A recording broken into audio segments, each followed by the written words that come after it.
Pete Kadens is a serial entrepreneur and passionate philanthropist dedicated to creating opportunities for those in need. After founding and leading 2 industry-shaping companies, Green Thumb Industries and Cannabis, and SoCore Energy and Solar, he turned his focus to closing wealth and education gaps in the U.S. Through the Kadens Family Foundation, Pete has launched transformative initiatives like Hope Toledo and Hope Chicago, providing free college and trade school education to underserved students and their families. A lifelong advocate for community empowerment, he has led and supported numerous organizations, earning recognition for his impact. As a Henry Crown Fellow at the Aspen Institute, Pete continues to drive change, believing that true success is measured by the lives that we lift. And Pete came back for part 2, y'all. Clearly, we don't run out of stuff to talk about. Enjoy this time with my friend Pete.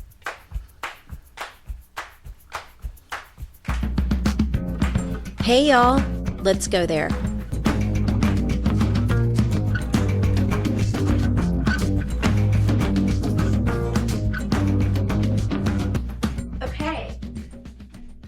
Ready to reconvene. Ready to rock. You're back. I'm back. So nice to be here in Austin, and it's 72 here today. Yeah, so it's crazy. I feel very happy to be here from Chicago. Yeah, you beat the cold weather. We had Chicago weather last week. Yes, it was brutal. Yeah, -0, below 0 every day. Oof. Okay, yeah. Not even close to that. So this is awesome. Yeah. Well, first of all, I'm so excited that you're back.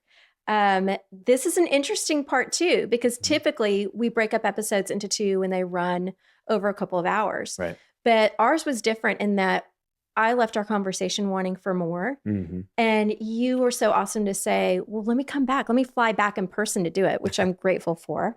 So the unique part about this part 2 is that it's not being filmed in the same day. Here we are almost 6 months later. Yep. Reconvening to have a conversation. And in your text message to me this morning, you said, I'm ready to really fucking go there. And I was like, yes, we're going to really... I don't know what that means, but but that made me excited because I think you have a lot to share. But I think where I want to pick up is I sent the episode to you. I don't know if you got a chance to listen to the first one. Mm-hmm. I'm curious what your reaction to it is. I did listen to most of it. I thought we did a great job, first of all. I was just really appreciative that I had the forum to be so authentic. In the first session, I talked about how I weaponize my wealth at times with family and charity and the work I do, and I've thought a lot about that since that was sort of the first time. I know it hasn't aired yet technically, but it was the first time I really said that out loud publicly outside of a therapist's office. And it felt really cathartic to say that. And it gave me a lot of food for thought. So I'm glad I got to revisit that moment.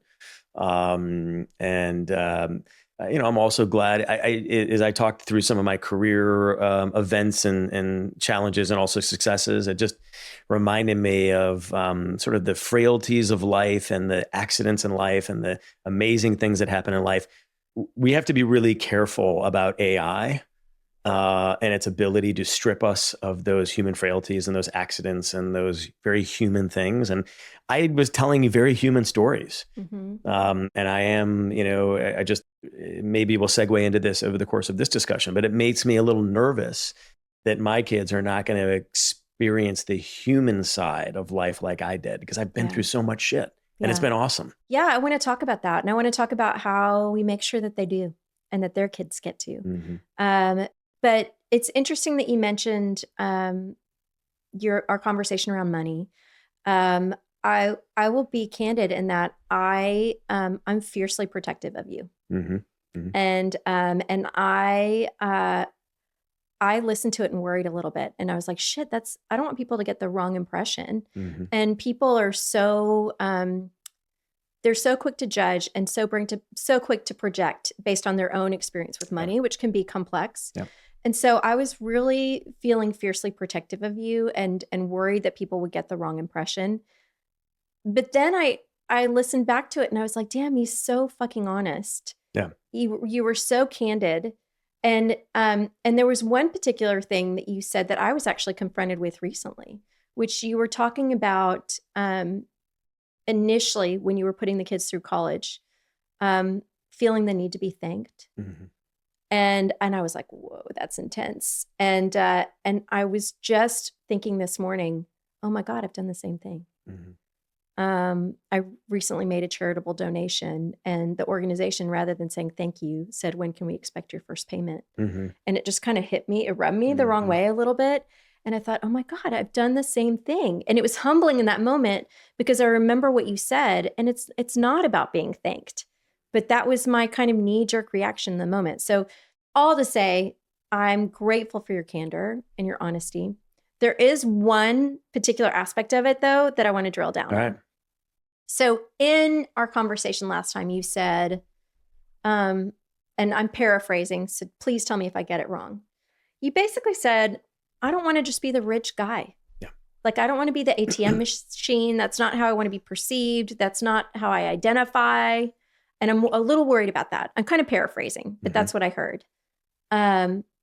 Yet we spent a lot of our conversation talking about your financial success. So how does that hit you? Knowing that that's not how you want to be seen or perceived, but yet it was very much in the forefront of our conversation. Yeah, I guess it is a tiny bit of cognitive dissonance, that's not how I want to see and be perceived, but be seen or perceived. But I spent a lot of time talking about it. I guess it's something that has been really top of mind for me over the last couple of years. I was mentioning to your husband earlier, just like I have really felt this need since I've formally left the working world as an executive. I felt the really burning need to stay relevant. And fortunately or unfortunately in business, your success is measured by usually some financial scorecard and maybe your title or whatever too. But like a big scorecard is how you did financially. And maybe I feel sort of like an inability to stay as relevant as I would like if people don't still acknowledge my financial success. And at the same time, that's not how I want to be known. Like I want to be relevant because I think I was a great leader. I want to be relevant because I think I was a chameleon-like manager who was able to inspire people based on the individual things that stimulated them. I want to be relevant because I think I'm an empath and I do care about people, and I want to be relevant because I'm a futurist. I've seen around the corner and I'm able to sort of predict where the world is going. And use my sort of wacky brain to seek opportunities and monetize them. And so it's like, that's what I want to be relevant for, but I am finding and continue to find that I'm still more relevant for my money. And I guess the concern is like, well, if I do what I say I'm going to do, which is give away a lot of money, and I'm not seeking to create multi-generational wealth, at some point I won't be as rich as I am today. And then what is going to make me feel relevant? So I'm sort of going through this battle internally myself right now. But more than that, I just don't like when there are people who approach me, either out of the blue or I haven't talked to them a while, and or in some cases I've never talked to them in my life, but they come through a referral, and in a first conversation they're asking me for my money, and I just think that's a pretty offensive thing. And I want to find a way to rid that from my life. And, and I'm trying to decipher if I need to do it by just very upfront telling people, if you're coming to me and you're looking for money, that's a relationship thing for me. That's not a transactional thing for me. So like, happy to meet with you, but don't ask. Is that the tact I take? Or do I just sort of let it happen and address it in the moment? Or do I just, as my father-in-law says, shut up and wear beige, and I haven't decided which path I'm going to go down yet, but, I'm actively dealing with this right now. Yeah, I can tell. There's this book somebody turned me on to. It's called Existential Kink. I don't know if you've heard about it. And it says the very thing that we complain about, we actually hold in place and we slightly get off on it. And so it's kind of confronting because it just suggests that there's something that we're doing, which is reinforcing the very thing that we say that we don't want. And it continues to hold it in place. But you said something just now, which I think stands to break that cycle, which is you are planning to give away your money. Yeah. And that's the first time I heard you say that you're not looking to create multi-generational wealth. No. Say more about that. I just, I don't know. I earned this money in a unique way, and many people do earn money in partnership with members of the family, or multiple people in a family are invested in something that makes them all rich. I am the only member of my family who has created this wealth. And I am, generous with my family.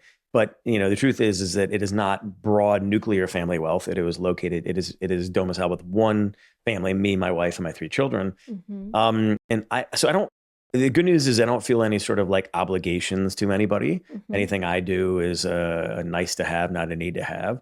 I don't have to talk to anybody about my estate or how things are reflected in my will or for down the road or whatever. I do what I want. Mm-hmm. And I think there's real power in that. And I I really started my life after 9/11 when I decided that I was going to be the exclusive author of my life story. Mm-hmm. And I don't think I'm seeking to optimize my life story beyond me. Um, But I you are.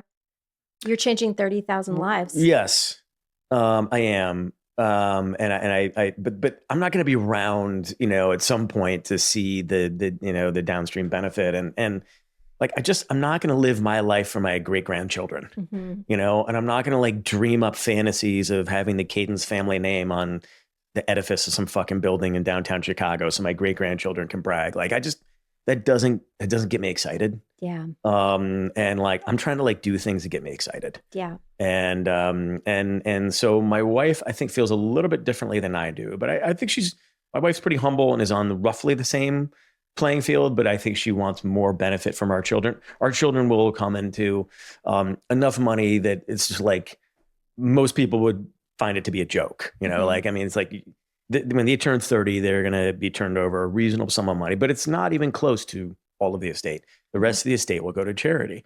And I think we just feel better about that. And Yeah. God, the problems are big enough and intractable enough. Like when we leave, I'd love to provide some capital to help solve some of these intractable issues while I'm doing it along the way too. That's what I find so inspiring about you, Pete. And I talked about it in the first episode. That's what I aspire to. We talked about it in terms of living, get big, earning big so I can live big and give big. Yep. So I find that tremendously aspirational. There's something else about your story. I want to pivot. And it was something that came as a surprise to me that you mentioned, which was that you haven't always been this fit. Mm. And you are just like crazy fit and phenomenal shape. And, I know that you continue to invest in yourself from a physical standpoint to make sure that you're just getting better and better and better and optimize it. How did that come to be? I mean, so I was an athlete back in the day and, growing up in high school and college and thereafter. And, the working world and sort of the stress and trauma and anxiety of entrepreneurship sort of got the best of me. And I really do think, like many high-powered executives, I invested in myself last. And what I would do is, while I would tell people that I worked out 5 days a week when I was running my companies, and that was true, the other truth is that 5 days a week running 2.5 miles at an 8.5 minute mile pace is not really going to do much good. As I've studied fitness and gotten to know it better, like, you have to shock your body, you have to do different things, you have to do interval training, you have to do stretching, you have to do all sorts of different forms and functions of exercise in order to receive material benefit. And I wasn't receiving material benefit. So I had for those of you who, I believe there is one in Austin, a Pronuvo, a full body MRI exam. And for whatever reason, 3 years ago, I did a Pronuvo, and fortunately, knock on wood, it was nothing significant. But there was one material finding, and that's about 32% of my liver was fat. Whoa! And it was a pretty big discovery. I'd always known that my liver enzymes were a little bit off, were a little bit higher than they should have been. But basically, I had cirrhosis of the liver, and I haven't had a drink of alcohol since I was 29, and I'm 47. So we're going on 18 years now of so like no alcohol, and I have a liver that looks like that of an alcoholic, and that's primarily because of the way I ate. Lots of sugar intake, lots of unhealthy carbs, probably bad fats. And when I saw that, and I then consulted with my doctor, it's just like, hey, the good news is the liver is the only organ in the body that regenerates itself. Mm-hmm. So damage done does not need to be damage done forever. And he said, so there's ways to sort of retrain your liver and to get it back. And so, he and I set up a plan. And, look, many of us have gone to doctors or nutritionists and we set up a plan. And then, 6 months later, we've aborted mission. I just decided that based upon what he told me, the damage I could do if I kept going down this path was pretty chronic and sounded pretty painful. Mm-hmm. And I want to be one of those guys who not only lives a long time, but lives a long, healthy time. Mm-hmm. And so I just right then and there made the decision, like, all right, I got to get my shit together. And I hired the hardest, like most brutal trainer in Chicago. And he's a former NFL and college strength and conditioning coach. And I started going to his gym. And I decided as long as I'm going to do this, like I'm going to put muscle on. I want to get back to sort of where I was when I was younger, where I was strong and fit. And, I like being muscular. I think there's something to that. I don't know what, maybe it's an ego play, but I just transitioned everything to like, I'm going to get and now, by the way, my liver is 0% fat. Whoa. So in less than 3 years? Actually, it was, yes. But it was actually after the first year when I went back to Pronuvo, I had no fat in my liver. So in 1 year, I completely reinvented my liver. Wow. So it is possible. And I just like, I'm a 6-day-a-week Younger Next Year. For those of you who've read it, I don't know if you've read Younger Next Year, but like a super, super trendy New York Times #1 bestseller right now. And Younger Next Year is it's not one of those like crazy clinical things like a Peter Attia, and it's not sort of the wackadoo Brian Johnson stuff you see on Netflix. It's like what a normal person can do to live a long, healthy life. Yeah. And from the vantage point of both a physician and one of his patients. And it's the best book I've ever read on this type of stuff. And I just follow it to a T, like exercise 6 days a week. And by the way, tennis and pickleball and golf do not count. I'm sorry to say, but like, you have to push yourself. You have to be profusely sweating. Yeah. That is sort of the definition, 6 days a week. And then another important element, of course, is the diet and the relationships. But one other element I'll share with you that is really interesting and that I do is called kedging. And kedging is in the Navy, they used to do this thing called kedging where they'd, take the midshipmen out on a big boat in the middle of the ocean. And then totally unnecessary, they would be like, all right, guys. And they'd throw a raft out in the middle of the ocean and be like, see you back at shore. And it was not necessary. They will rarely have to actually do that. But it was the notion of shocking their system. Like you never know what situation you're going to be put into in the game of war. And so like, we're going to catch these guys and they're going to be able to deal with any scenario. And when you shock the system, you build stronger muscle, both up here and, in your body as well. And so every year I do something different. Last year, I wanted to run my first Spartan race. I did it. I crushed it. I finished 18th in my age group. And I'm running another one in 4 weeks in LA. This year, it's all about cross-country skiing 20 miles. Wow. I've never cross-country skied in my life before 2025, and I've done it 3 times, and I'm gearing myself to be a long-haul cross-country skier. It's super fun, just by like, the way. Right, I love it. Just like shocking your body and not allowing your body to get acclimated. And so anyways, these are all the things I'm excited to do, and I'm so happy that I was able to turn on a dime as it related to my health. Yeah. One of the things I'm curious, I wonder how much of that too is, and you mentioned it, is introducing the brain, like bringing the brain into it. What I didn't realize is that our highest caloric burn comes from the brain. And actually these podcasts, my Whoop will think that I'm actually spinning. Wow. And I'll be in zone 4 from a heart rate perspective, almost most of the podcast. And I did not know that. I typically have a really low resting heart rate. So really, really low, like runner's heart. But I'll get up there during these podcasts. And even when I'm moderating a seminar, same sort of thing. And, we'll be seated all day and I'll be worried about being sedentary, but we are like burning calories from a mental and emotional standpoint, which is kind of wild. Super interesting. Yeah. So I wonder how much of that shocking the system also involves, like, you can't check out if you're shocking. No. If you're trying something completely new, there's no phoning it in. You can't zone out. You have to engage your brain. You have to be. You're going to get injured. Yeah. And that might be part of it too, for sure. I think a lot of this is mental. Like I talk to my kids all the time. I love that my kids see me getting up early and working out every single day and coming home sweating like crazy from the gym. Like, Yeah. these are the habits. Yeah. And we live in a society where everything has an easy button. But you know what? There's one thing that doesn't have an easy button: your body. Yeah. You got to put the work in. I totally agree. That was something that my dad and I shared from the time that I was very little. I worked out with my dad, and same sort of thing. Have really wanted to model it for the kids. And my daughter's suddenly starting to getting into working out. She's always been an athlete, but she's now starting to get into working out, as is my son, and it's really bringing me a lot of pleasure because they'll have that their whole lives. Yeah. Okay, so definitely you've worked on your body. Yeah.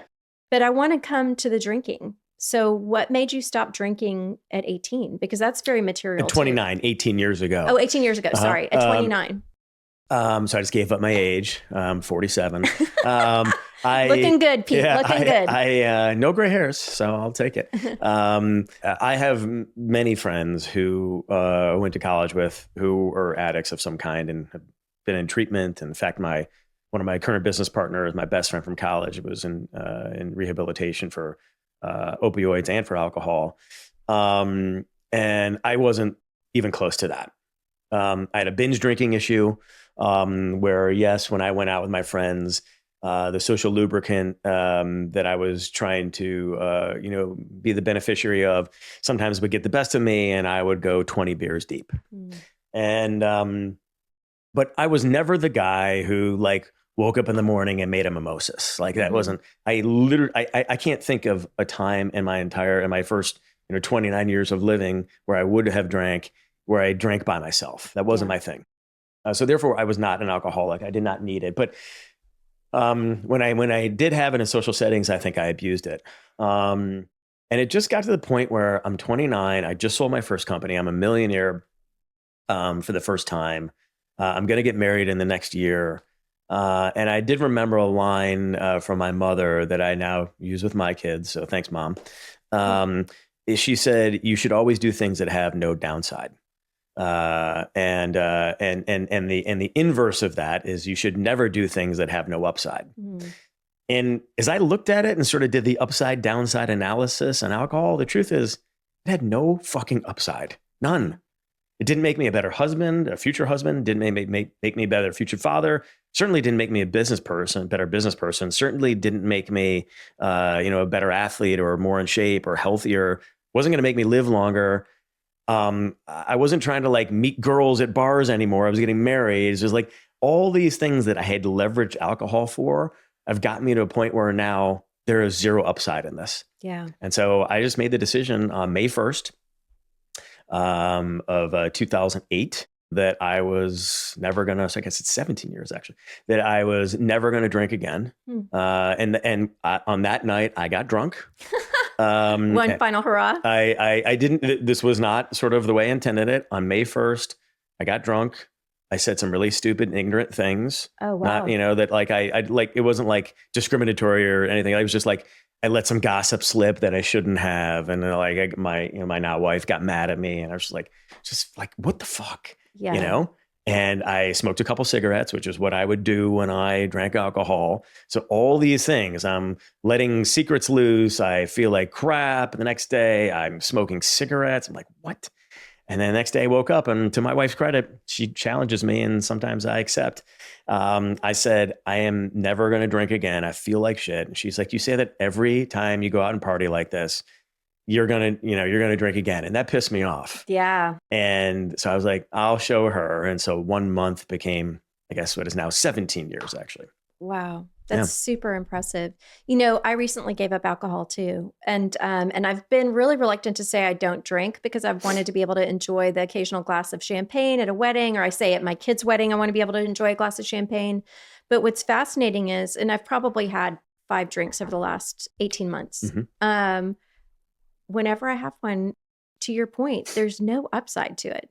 Yeah. There's no upside. And there's always, I either feel like shit or said something I didn't mean to say. Yep. Even if it's just one drink. Yeah. So I'm kind of in your camp. And I have a lot of friends who have come to me for counsel on, how did you, this successful businessman who had to go to business dinners and everyone has a glass of wine, that you have a Coke? How do you do that? Now it's just like everyone knows and it's not a big deal.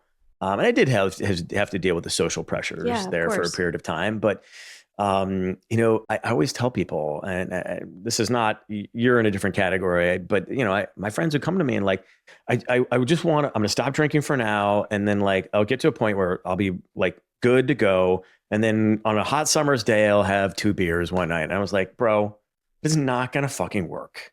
Yeah. Like I made the decision on May 1st of 2008 that I was never going to touch that drug ever again. Yeah.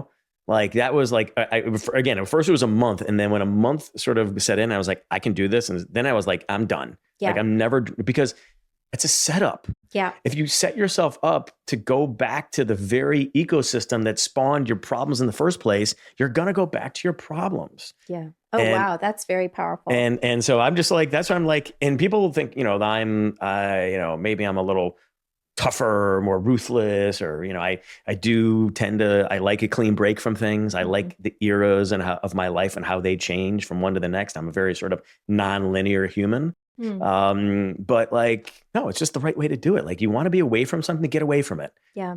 Same with negative people. Like I'm not going to invite a negative human into my home. Not today, not tomorrow, not ever. I don't want to be around them. Yeah. What's also interesting that you're pointing out, and I think it's important for our audience to hear, is you don't have to present like an alcoholic for alcohol to not be doing you any favors. And I think the Huberman podcast on alcohol is what stopped me dead in my tracks, where it was like, even one drink is poisoning you. I was like, holy shit, when I saw the damage that alcohol could potentially do to somebody. But I also think that there are lots of ways where an unhealthy relationship with alcohol can show up. And a lot of those ways are socially acceptable. And they're even part of our culture. And I say that without judgment. I say that more in terms of an awareness level that just for us to recognize what our relationship is with it and what it's bringing or taking away from our life. And let's not forget, I actually had breakfast 3 weeks ago in Washington, D.C. I guess it was a month ago now. It was the day before he left office, with the former Surgeon General, Vivek Murthy, who's a great guy, who was the first Surgeon General ever to have the cojones to say that alcohol actually does cause disease, including cancer. Yeah. Which there's pretty irrefutable evidence, at least for certain types of cancers, that is true.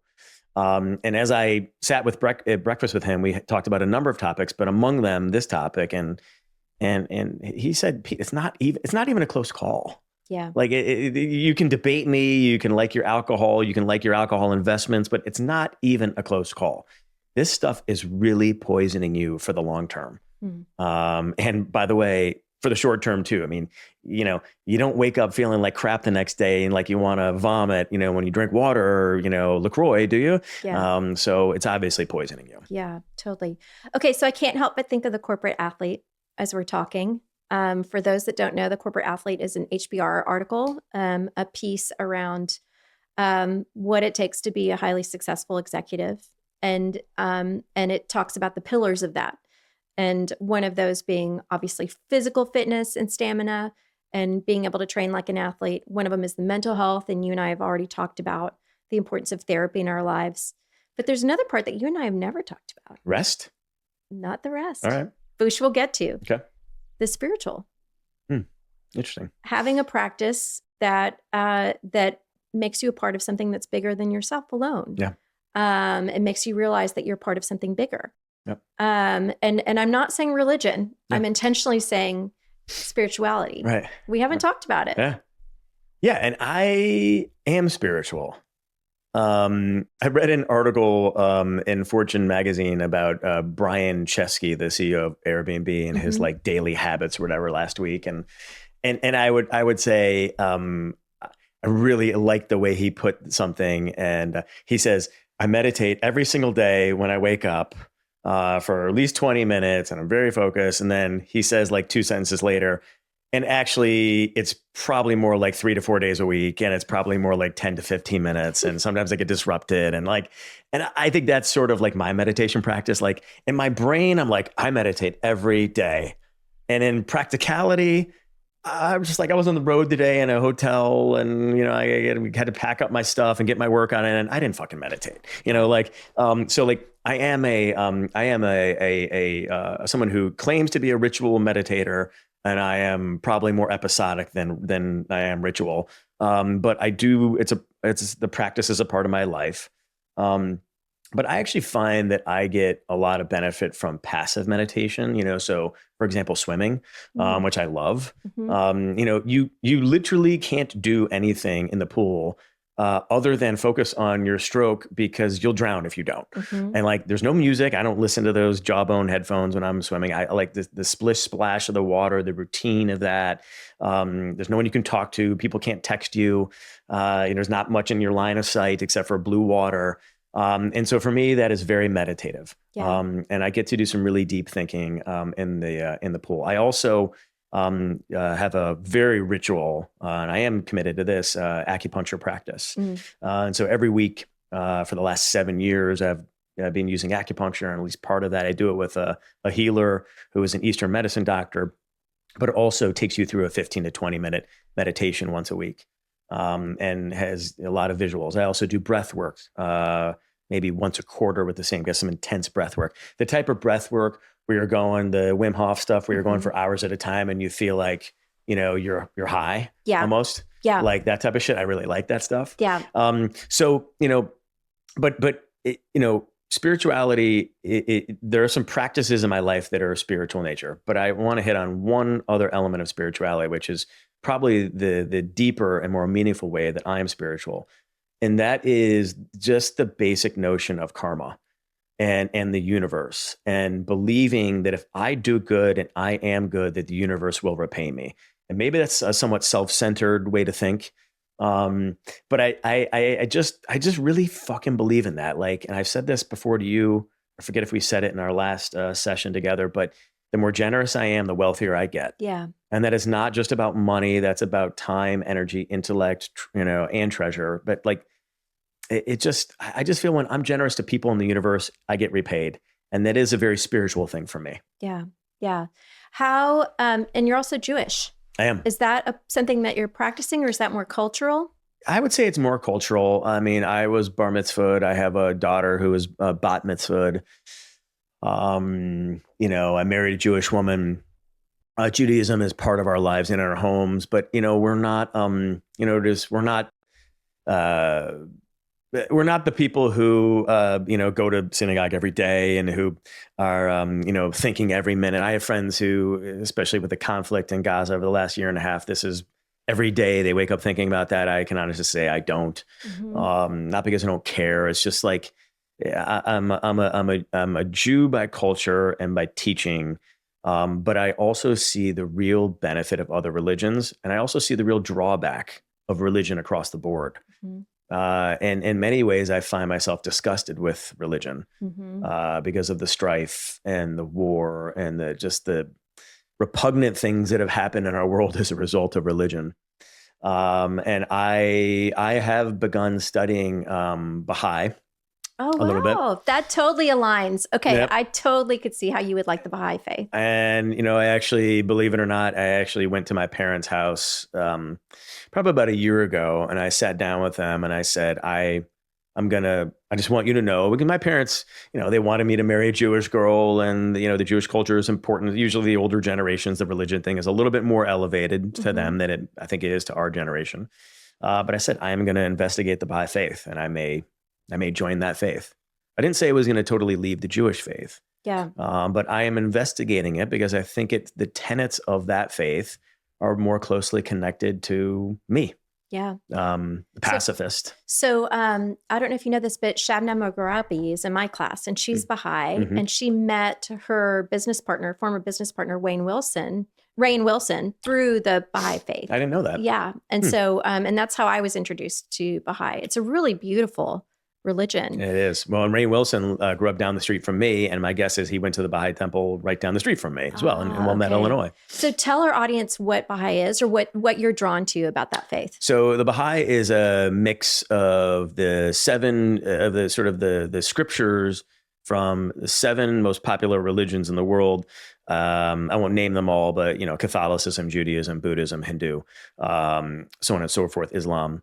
And it basically takes the most pacifistic and, as some would argue, sort of beautiful notions of these, religious teachings, and combines them into a very peaceful, humble, loving, community-based religion. That's focused on not winning, not zero-sum game, not this is our land and this is your land and never the two shall meet. More about bringing people together, about love and community and peace. And I just feel like that really aligns with me. I've also picked up on the fact that it's about a life of service. It's about giving back, which I think is really quite beautiful as well. And you can see in the way that Rain and Shabnam move through the world, and also the way you move through the world. So I totally get why the Baha'i is attracted to you. Okay. So I want to pivot now to parenting. So you mentioned that you're not really solving for multi-generational wealth. You're not really solving for the lives of your grandchildren. But I'm curious in terms of your approach to parenting, given what you've reached, given what your kids are growing up in, how do you make sure that you don't raise assholes, for lack of a better way of putting it? Wow. And forgive me for saying that. No. That's like exactly we're going there on this one. I like that. I was saying to my wife the other day, like, I am such a better dad today than I was a year ago. And that's not sort of like one of these like random benchmark comparisons. That is like legitimately true. Like, given some of the stuff I've been through in the last year and just some of the realizations and awakenings I've had, like and some of the stuff they've gone through, frankly, my kids as well. Like, I'm just a fucking good dad now. And it took me a while to get there. I'll give you an example. I was a good very good basketball player growing up. Really part of my mission was to, be the best basketball player I could be. I really didn't think about, building some massive businesses and being, Jeff Bezos or something. I thought when I was 17, 16, 17, 18, I thought a lot about basketball. And I love the game, and I'm a high school basketball coach today. And I try and go to all my kids' stuff, and I have 2 kids who play basketball, 2 of my 3. And, and what I realized is, like, for the first time, like, I'm not sure my kids are going to be as good as I was in basketball. And maybe even more germane, I'm not sure they're going to love the game like I did. And what I'm learning through therapy, through my own sort of introspection, is I am grieving. Oh, fascinating. Everyone's healthy. Everyone's good. Yeah. But I'm grieving because I had visions for my kids that were sort of duplicative of my own visions that I had of myself from yesteryear. There's sort of this nostalgia about what could have been. I had my team, high school basketball team. The one game that any great high school basketball player remembers is the last game, which is, I remembered it was against Toledo in the state quarterfinals. We got fucking blown out, and it was an embarrassing way to end a really, really good career. And I just had this vision of, like, I'm going to start my kids young. I have a basketball court in my home now. I didn't have that when I was growing up. My kids can play basketball 365, 24/7. Like, they are going to fucking crush. And you know what? They don't love the game like I loved it. And I gotta fucking deal with that. And I can't deal with it in a way where I take it out on them. And I used to do that. I used to take I used to not accept the fact that they don't love it. I would put pressure on them to be great, and they are good. But I'm grieving that they are not me. But the good news is I have a heightened degree of awareness about it now. And now what I'm trying to do is, instead of pushing them to be me, I'm pushing them to be them and pursue things passionately. I've decided that I need to focus more of my parenting energy on sort of themes versus like specifics. Like, okay, I don't give a shit if you play basketball or not, truthfully, but you have to find something you're passionate about. I do believe that's important. And as a parent, we should provide that sort of guidance. Like, my son said he likes badminton. Like, dude, be the best fucking badminton player you can be then. Give it everything you've got. Right. Like, wake up in the morning thinking about badminton and go to bed at sleep thinking about badminton. I do think that's something I want to pass on to my kids. Have passion, right? But I'm so much more connected to my kids now because I've dealt with that. I've again, through therapy, through some trauma, through some of the mistakes that I've seen my parents make, frankly, that I wanted to be sure that I didn't duplicate with my children. And it's tough. And I'm not going to get into any specifics, but we've had a tough year, and I have 2 teenagers and one preteen that acts like a teen. And social pressures and all this other stuff, that geopolitics, all this other stuff that's going on in this world, it is really, really hard for these kids. And I'm just working on being a better listener, much more compassionate. I think that's the most important word I've learned through therapy is compassion. Not empathy, by the way, which is like, I can feel your pain. No, I cannot feel the pain of a 15-year-old girl today. I just can't. I'm never going to be that proximate to feel that pain, but I can feel for her, even if I can't feel her pain. Yeah. And so that word compassion has become really important in my parenting. And, I got to say, last thing I'll say, Carla, on this is like, I used to think that my success writ large put me in a position where I could be the commanding voice in the room and I could be in charge. And when I made a mandate or a dictate on high that my children needed to listen. And the truth is like, that didn't work in the business setting. And why the fuck would I think it would work in my home? Yeah. And so I have to do exactly what I did in business, which is understand that my kids are unique beings. Each of them respond to different stimuli, and I have to invoke that stimulation specific to them when I approach them.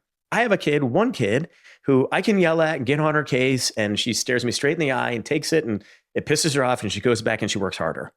Kind of the response you want.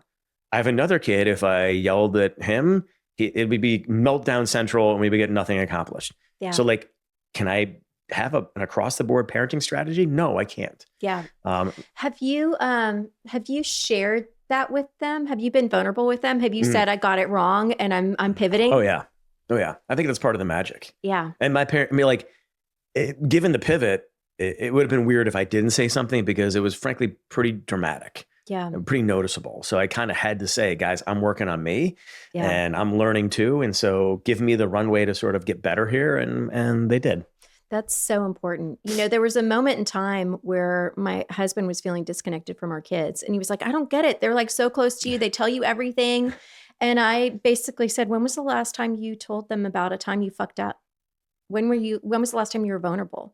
If you're always happy-go-lucky with them, when stuff is hard, they're not going to feel comfortable to share it with you. And so it totally changed the dynamic once he started to share those things with them. But you're reminding me, I actually had a guest on by the name of Craig Wasserman, and he does a skate camp in Telluride. He's a former art teacher, and he builds the most inclusive environment that I've ever seen. And I asked him for his parenting advice, and he said something very consistent with what you're saying, which he said, my job is not to project onto my children what I think they should be. My job is to meet them where they are for who they are and accept them for who they are and let them be them, because they will surprise me in ways I can't even imagine. And I'm paraphrasing, but in a lot of ways you're saying the same thing. I am saying the same thing. I want them to flourish, but I want them to flourish at things that, just like I said, I realized, probably, a couple of years too late. Like, I wish I'd realized this earlier, but at 23, 24, after 9/11 happened for me, that's the first time I realized that I had to be the exclusive author of my life story. Yeah. And I want these kids to be empowered to believe that. Maybe not yet, because I still have some say in their life story, and sort of at the ages of, 15, 13, 11, whatever. But like when they go off to college, they need to take that agency and run with it. And my job right now is to give them the tools. And one other thing that I just want to mention that actually a great piece of advice, a sage piece of advice I got from a Henry Crown Fellow in my class here that's here in Texas. I was saying something about my kids. This dates back 4 or 5 years. And she said, Pete, I would think about being less your kid's roommate and being more their playmate. And that made a huge difference in my parenting. Like, I'm not going to say this is across the board, but I think this is especially prevalent amongst fathers. Like the mom takes care of a lot of the stuff and maybe even a lot of the emotional stuff with the kids and has those emotional discussions with the kids. And maybe the mom even does the school pickups and whatever. And so they're more connected because of more time with the mom. And the dad sort of intervenes when needed, but plays more of a roommate role than a playmate role. And I want to be playmate. So I try now whenever my kids say, Dad, will you come play basketball with me? Dad, will you play badminton with me? I can't always say yes, but I almost always try to say, I almost always try and get there, find a way. Like I'll clear something off my calendar in 20 minutes, I'll be down there. Yeah. So somebody else, you reminded me of a piece of advice someone else gave me. Our former neighbors had 5 children and they were amazing. And I said, what's your secret? And the mom said, I say yes as much as possible so that when I say no, they know that I mean it. Yeah. And I think it's so easy to just say, no, not now, or no, I don't have time, just as a reflex. But to really, really think about it and try and say yes as much as possible, I think it's really beautiful. I love that. Mm-hmm. I'm going to adopt that. Okay. Talking about our kids in the future, you and I wanted to talk about AI and our potential dystopian future. Yeah. You see yourself as a bit of a futurist. What do you see around the corner with respect to AI? Yeah. I do see myself as a little bit of a futurist. I spend a lot of time daydreaming about these things. Broadly speaking, I think we're super fucked. And that we need to put a lot of infrastructure in place to handle the implications and second and third order consequences of the infestation of AI. I think that like people don't. I think humans grossly underestimate the slope of the exponential curve. And, so what I mean by that is like, if you would have told me in 2006 when I had a Nokia flip phone and had never seen an app before in my entire life, that Pete, in 18 months, your entire life is going to be ruled by this device. You're going to bank on this device. You're going to book your fitness classes on this device. You're going to communicate with all sorts of different people around the world. You're going to have this social media thing. What? No way. If you had told my wife, because she said this to me in 2011, that I'm never getting in a car with a stranger ever, like that's never going to be acceptable. I'm never doing that. Much less let our children do it. Exactly. Yeah. That's not happening. And 18 months later, it was happening. Like every time we went downtown and wanted to, have a fun night without the kids, like you bet we Ubered. And so like we are grossly underestimating the slope of the AI exponential curve. It is happening. And I'm telling you, it's not going to be measured in 10 years or 5. I'm talking 18 to 24 months. Yeah, I agree. And the implications are going to be huge. Now, there are some, let's touch quickly on the good. Our lives are going to get more efficient. The mundane, clerical, administrative things that we have to do that annoy us or take up time from making memories and living life experiences, those will go away. Those will be automated. Bonus, we're going to get some time back in our lives. I think that is beneficial. But at the same time, our children are going to live a life that if they're not intentional about being connected, is going to be very human disconnected. And so I think we have to train our children about the value of human connection. I mean, we're already seeing like, 39% of Americans live alone. 27% of Americans report they don't even have one friend.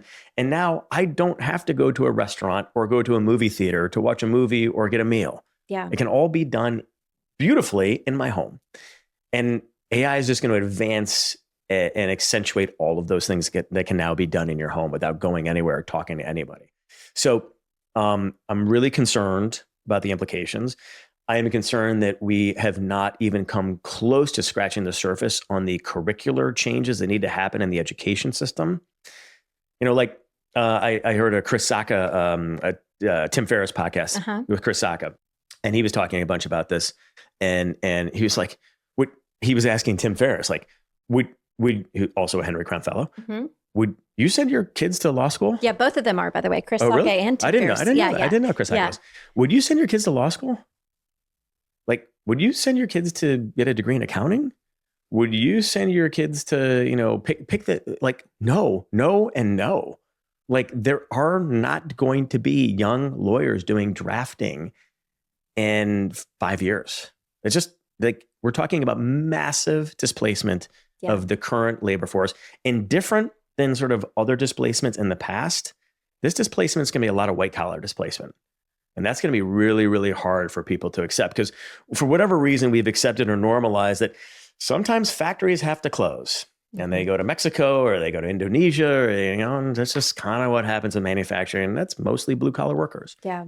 This is going to displace a lot of people who think that, well, I went to college and spent $100,000 and got a lot of debt to show for it. And I have a degree in something technical and I'm an expert. The world's not going to care anymore. Yeah. So now the question is, what are we doing about it? And what are we training our children to do about it? And I just keep thinking about the importance and the value and the stress we need to put upon human connection. Yeah. And so anyway, I'm dreaming up all sorts of different business models around that. But oh man, I'm Pete, worried. you and I should spend some time on this because I'm super passionate about this too. It's interesting being a tech executive during the so-called connected era. As we came online, I was watching us become more disconnected than ever. And when I gave birth to our two children, the thing that I said is they will learn how to make eye contact. They will shake hands. Like these are the things that are really important to me. These are the skills of the future. And I also said, and they will speak another language. I failed at that, but they, hopefully it's in there through osmosis. But I'm thinking about what are the skills that we need to make sure that people, not just our children, that people are gaining to pivot. But I will also share, I am the optimist. So I think the world needs both of us. We need people that are scared shitless and looking around the corner to protect us from the things that could go wrong. But I also see the potential of what could be possible on the other side of this. I will also say the thing that people are not talking about is quantum compute. Mm-hmm. And that is when this thing is going to really explode. Yep. And it's also when this thing gets a little scary. Yeah.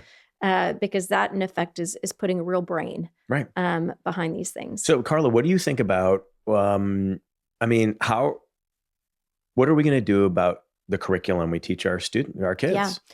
Yeah. Like we're, like I said, 24 months away from an AI complete infiltration into almost every element of our existence.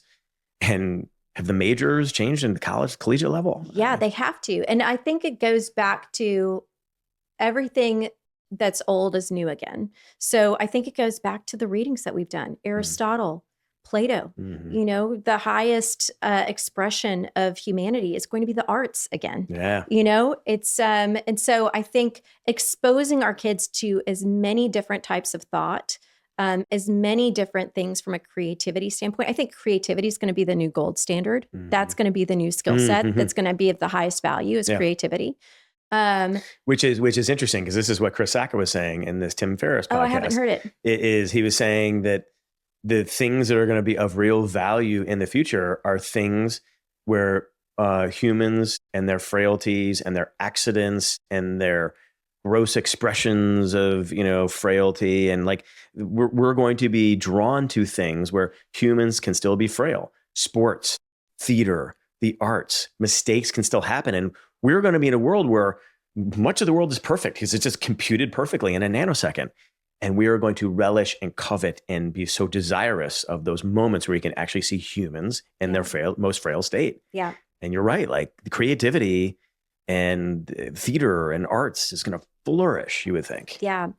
The other thing that I somewhat fantasize about, and I don't know if this is actually going to happen, but I feel like pendulums swing really hard. And I wonder if technology, in particular, these things, I wonder if it's going to be the cigarettes of our kids' generation, meaning like our generation said, we won't hit our kids. Mm-hmm. Like we were hit, we're not going to hit our kids. Or, the generation that smoked cigarettes, the next one said, we're not going to smoke cigarettes. I kind of wonder if our kids are going to be the ones that say, you know what, we're not going to give our kids technology. We're not going to give our kids smartphones. We're not going to give our kids access to social media. If they're going to rebel against it and say that's where we fucked up with them, and they're not going to do the same with their kids. It would be nice. That would be an awesome, that would be a decent consequence, frankly, at least in my opinion. But I'm consumed by the notion that, we get so acclimated to things that make our lives so efficient. And, for example, I'm not going to let my kid have a phone. Well, okay, well then how are you going to track where your kid is? Yeah. Because a lot of it is about I don't want my kid to have that phone. But maybe it's something different. Maybe it's a wearable. Maybe there's an air tag, right? For kids, I'm just giving one example of we have become so acclimated to the easy button Yeah. some of the easy button is for our purposes too, not just for our kids. Yeah. And so like, are we really going to be able to pull ourselves away from it? And I don't know many people, and I have tried this, by the way. I did it for a couple months. I don't know many people who are willingly moving from a smartphone that is sort of, something that could destroy your life to a flip phone. I think everyone knows it could destroy your life, but I don't see many people going back to a flip phone. Yeah. And so I don't know. I'm pessimistic that will be the outcome. Yeah. Yeah. We'll see. But, the optimist in me is kind of excited, mildly terrified while excited. Because I also see what this could mean for the future of diseases, for the future of treatment. Yeah. And do you think we're going to be able to live forever?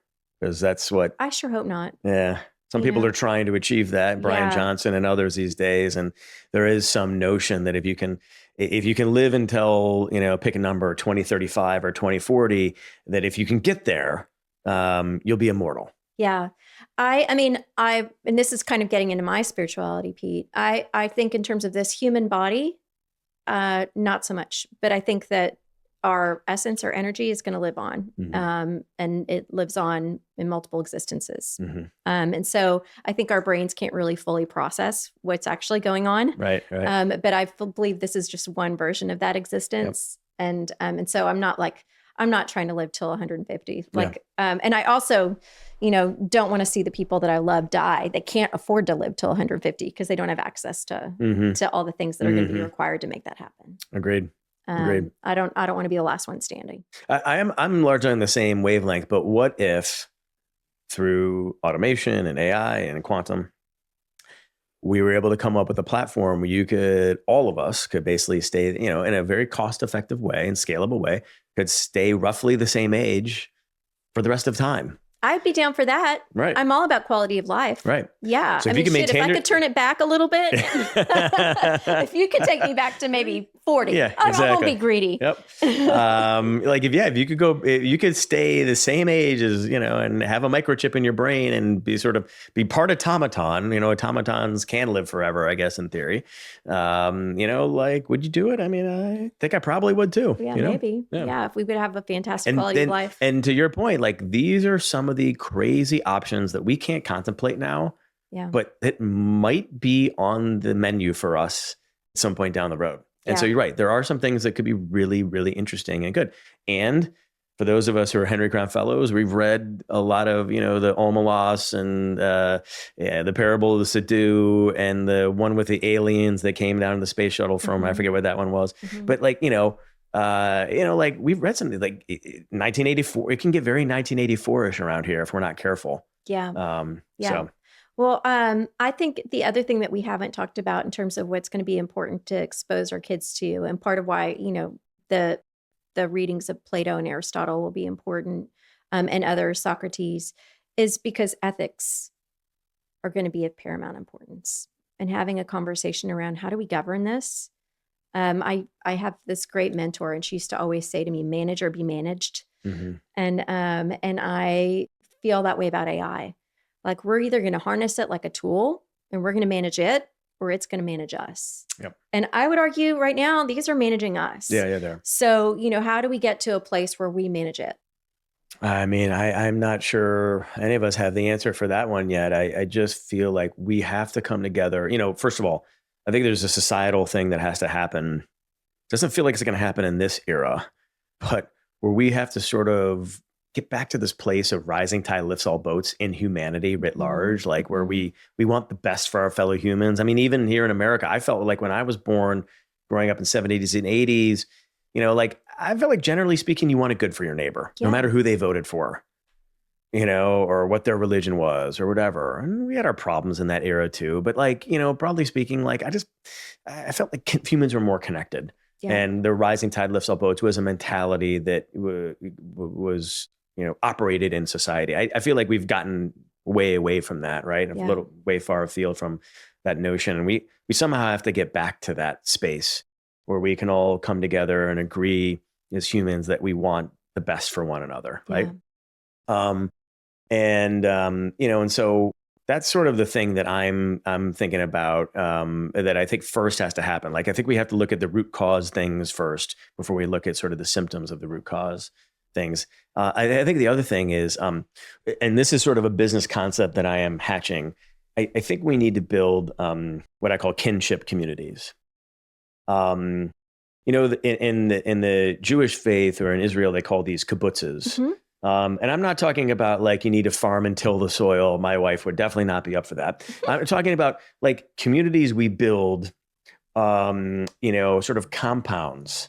And there's 20 houses on the compound, and 10 times a year we go there for long extended breaks, a week or two. And this might be, these opportunities might be more available to us in a world of AI. Frankly, we're not going to have to work as much, but we spend material time with people that we love. And in those kinship communities, that is actually the place where you put the phone down. And that's sort of it's sort of like when I walk into my country club today, and I'm not a big country club guy, but I am a member at one.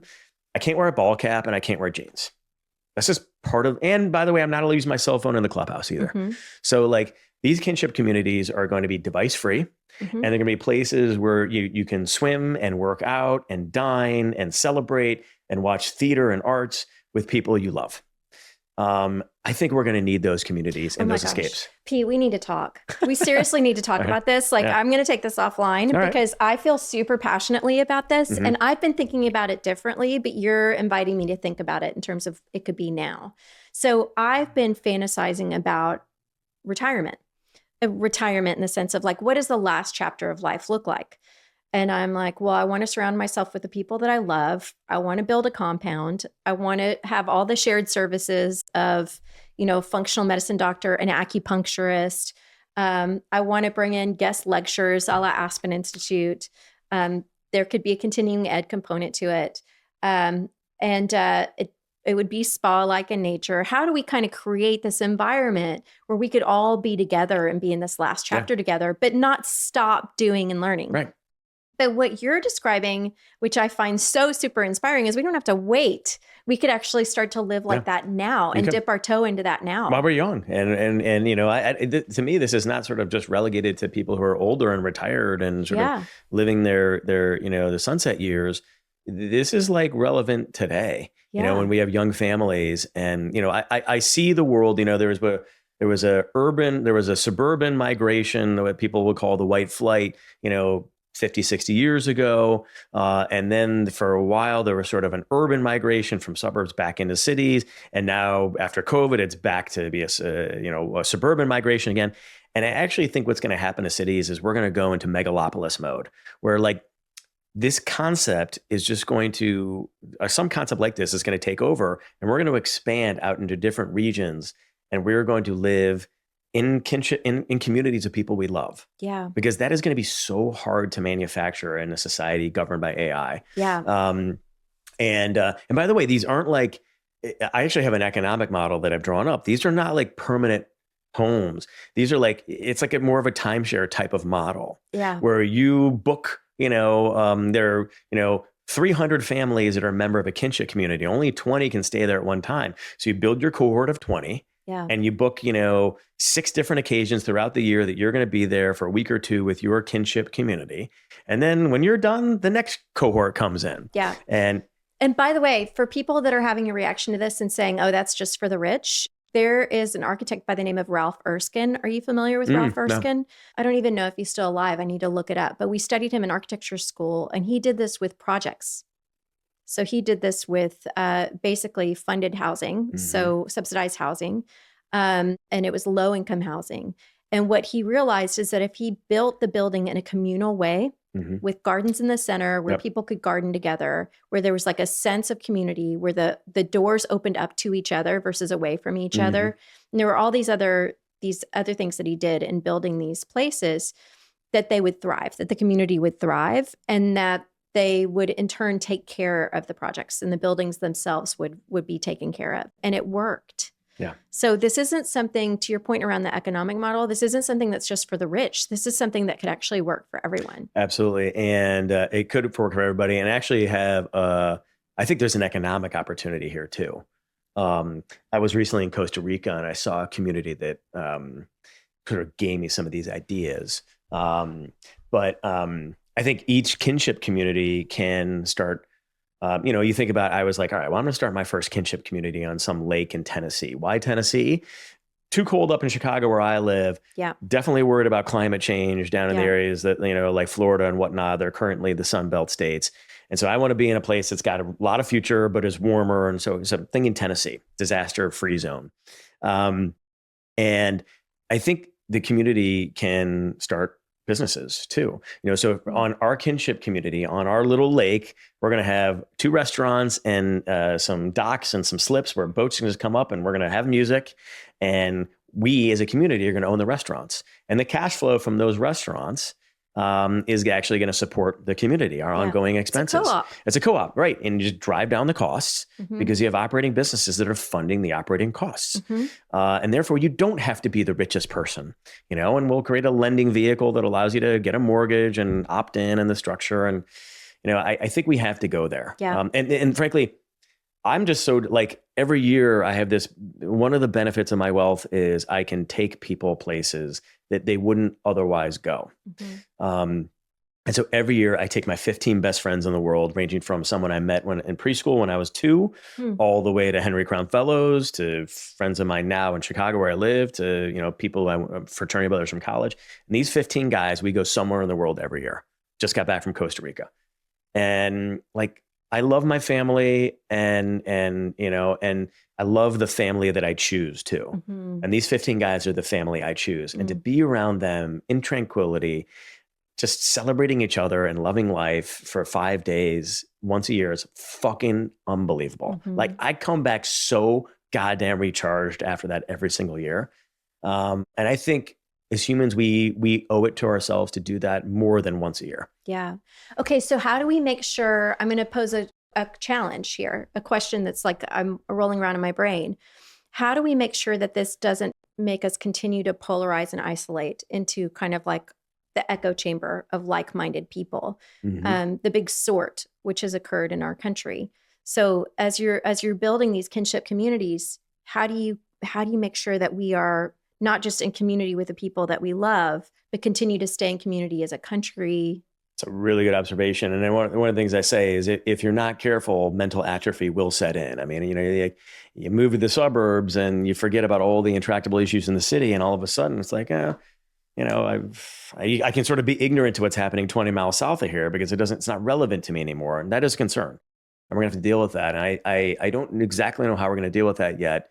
And I know that sort of the DEI, system, that we invented as a country obviously didn't go over very well and is being questioned now.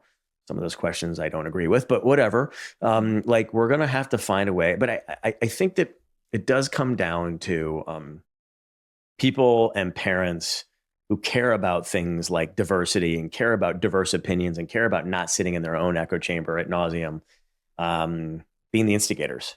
And being the ones who say, yes, I did move to the rich white suburbs of Chicago, and no, my children are not mentally atrophied because there's a force function in my house where you have to get out into community. You have to see other things. You have to be exposed. I'm not going to allow you to just live the country club life. Yeah. And so I think in some ways it's on us to promote that and prevent that from happening. Yeah, absolutely. Okay. So you're incredibly prolific. I mean, when you came 6 months ago, you had just or were on the heels of launching Fellow. And now here you are on to the next thing already. I don't know if it's on to the next thing. I just, I think one of the great things about being an entrepreneur and having a little ADD and some other, learning challenges is my brain's constantly working and I read like you a lot.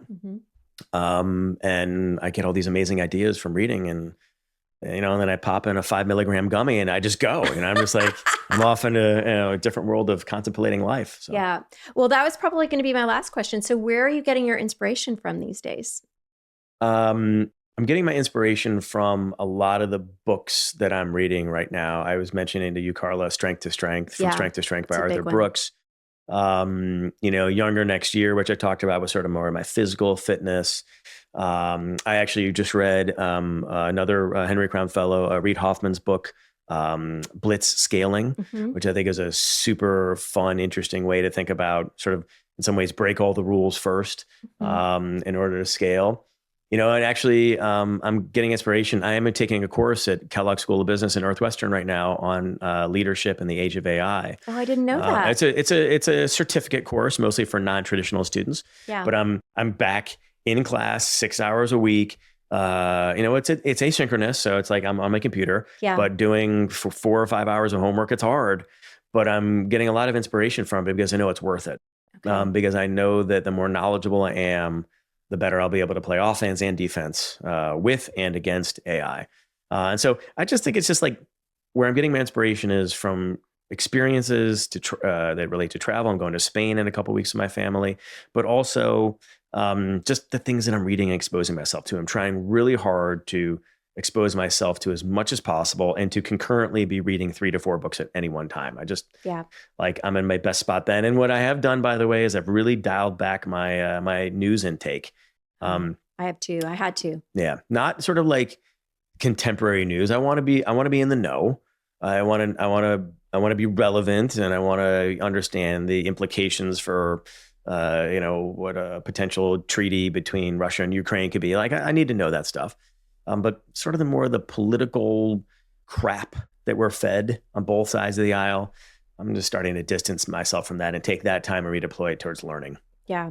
I think it's not unlike what you were saying about the people that you let into your life. You have to really be careful in terms of the content that you're letting into your life. Yeah. And that doesn't mean we stick our head in the sand. We're still going to stay aware of what's happening in our world, but you just have to be careful how much you consume. Yeah, absolutely. Yeah. And it's a big problem these days. Okay. You wanted to go there. Did we go everywhere? No, we didn't go everywhere. What do we have left? I don't know. I mean, there's certainly other things we could talk about. What else could we talk about that's really hard to talk about? I love that you're challenging yourself. No, let me pick one thing that I think is really hard to talk about. All right, let's talk about, I mentioned it earlier, and it is something that Arthur Brooks talks about in Strength to Strength, the notion of relevance, and sort of like, if you're really successful, that fall from that height of success can be really steep and really harsh. And most people aren't able to duplicate their success again and again and again. Like, there are very few people who have that Midas touch that just transcends, decades.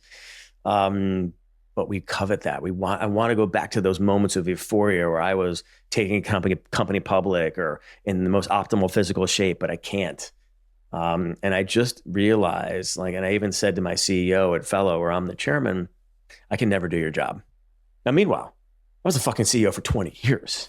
Like, technically speaking, I could do her job. Like, I know what it takes to be a CEO, but I don't think I could be a CEO today. I just think my brain has changed, sort of the elasticity of my brain. Brooks talks about the dichotomy between fluid knowledge and I believe what he calls crystallized wisdom.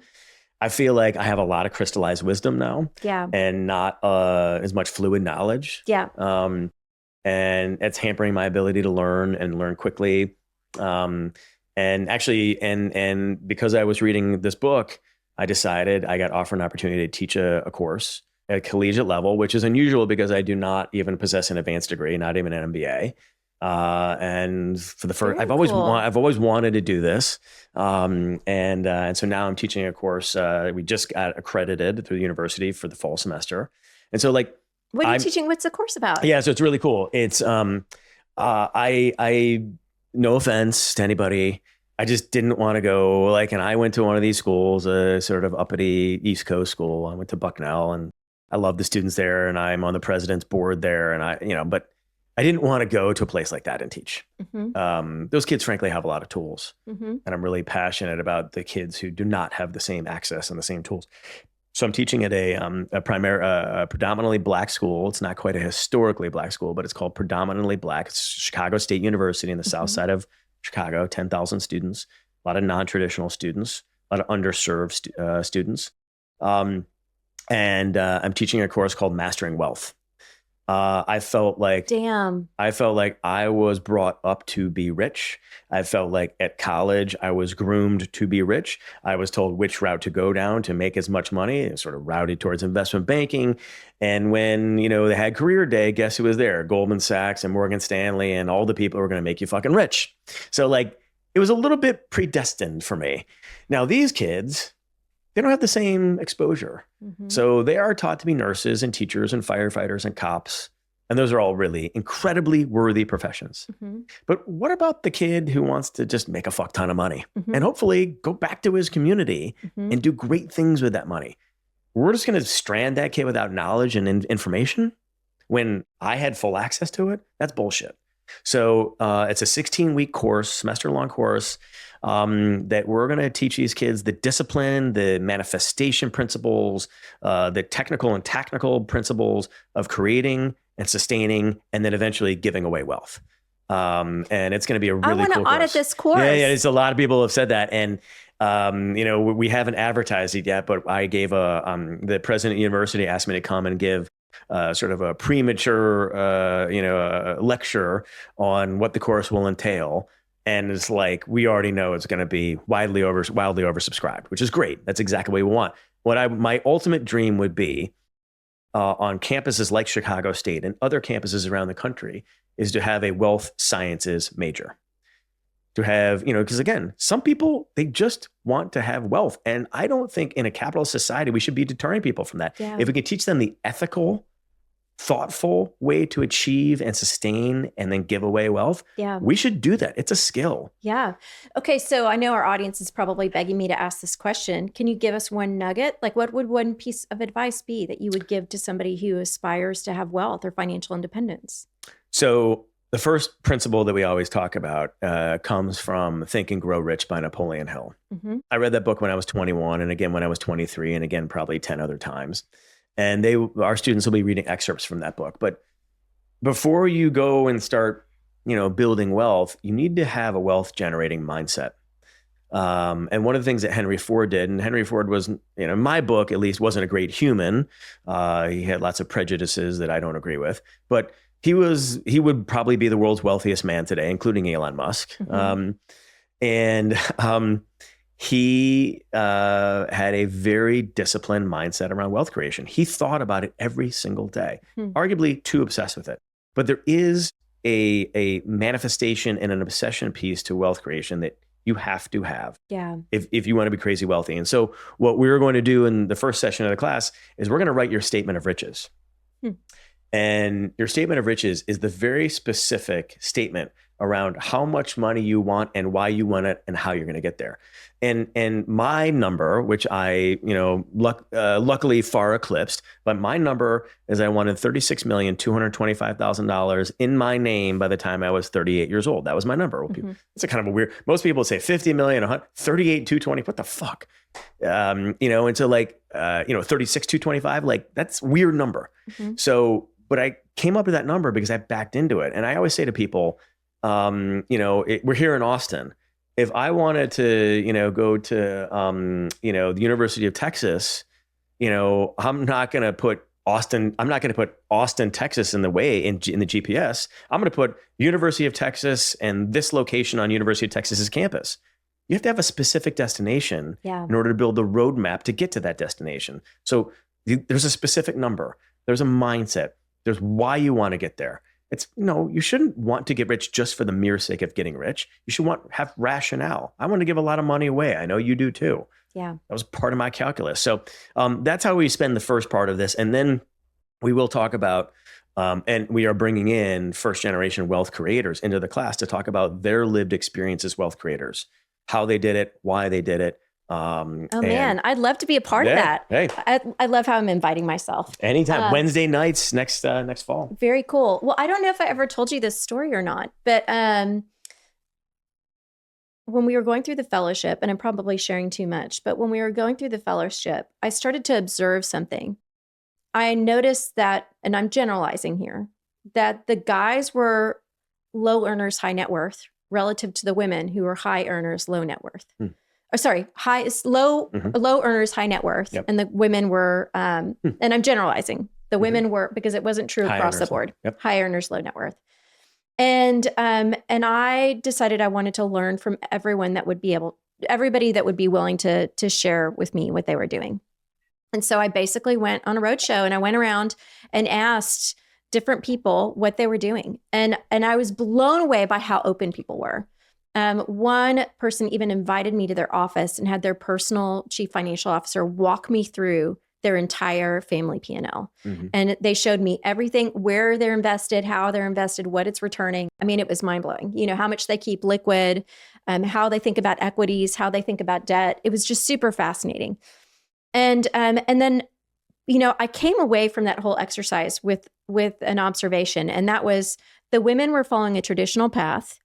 They were focusing on maximizing their earnings, and they were focusing on saving as much as they possibly could and investing it in the traditional ways, equities and bonds. The men were not focused on earning as much as they possibly could from a traditional earning standpoint. They were focused on ROI. Yeah. And they were very much deploying capital for ROI. And they were doing, the bulk of that was happening through alternative investments. And they were thinking very creatively in terms of how they leveraged debt when they needed to, how they were using their own equities for that. It was super fascinating. And I was like, girls, we've got to have a conversation with the guys because we are missing out. Mm-hmm. And it was just, it was such an eye-opening experience. The other thing that happened during that exercise is one of my male classmates grabbed me by the shoulders. And I was very much in like a scarcity mindset and a poverty mindset. And I kept telling myself I didn't have as much money as my classmates. And he grabbed me by my shoulders and he was like, you have got to shake this mindset. Mm-hmm. You are stuck. Mm-hmm. You have got to get into an abundance mindset. And the funniest part about this whole story is, or not funny, haha, but the most interesting part of this whole story is fast forward about a year, maybe 18 months after I had all those conversations, I made some big money moves and doubled our net worth, and just made some bold moves. It was like sold out a house, bought two, just did some big moves that I was afraid to do, but I knew intuitively were the right moves. So I totally shifted my mindset, and I'll never forget this. To your point around having like a money map, in my head, I always said, okay, when I'm 50, I want to have X in the bank. And that's the goal. And I actually said that to a financial advisor when I was probably 35 years old. And she laughed and said, good luck. Uh-huh. She laughed at me. I hope that inspired you. Well, I doubled it. Yeah, right. And so I more than doubled it. Right. And so it was just, and I didn't 10X it like you, and maybe one day I will. But this is all to say that I think what you're doing is so wonderful because it is so mindset oriented. And it's like, I don't want to say it's a secret club, but it's a conversation that is not had broadly. It's not. And what you're talking about, that delta between men and women, or in my case, what I'm talking about, the delta between white suburban kids and underserved Black and Latinx kids, is there are culturally normative behaviors around wealth creation.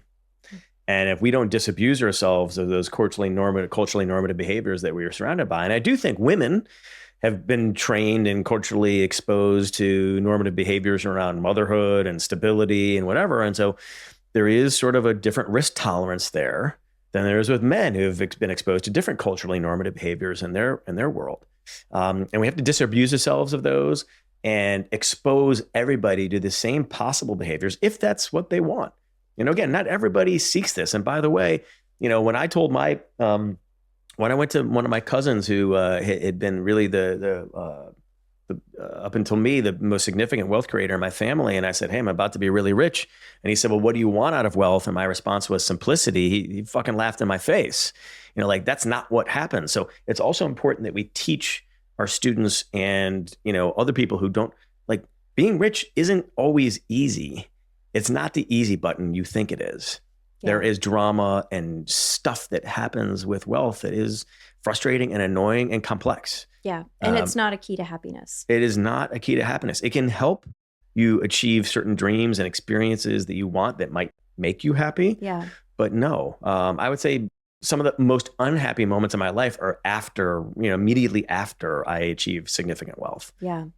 Because again, I was struggling with sort of that identity thing, and now I'm just a rich guy, Yeah. So. Well, and, in all these happiness studies, what you hear, it's also so much about the journey versus the actual destination. Yeah. When you get there, it's not everything that's cracked up to be. Right. Absolutely.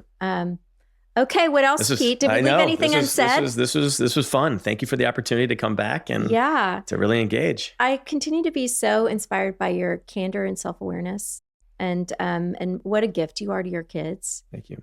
And to your family and to your community. I just think that you're extremely humble in terms of the impact. You say that you're not motivated by a multi-generational impact, which I fully appreciate.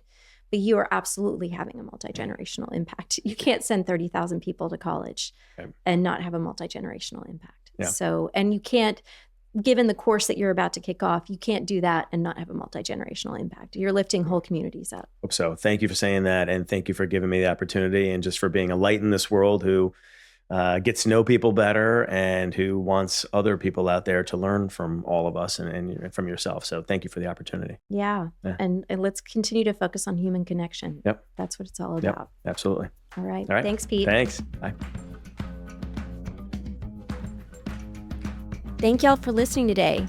If you're so inclined, please follow, subscribe, download, share, all of the things so that we can keep going. We appreciate your support so much. If you're interested in learning more, go to thecoeffect.co.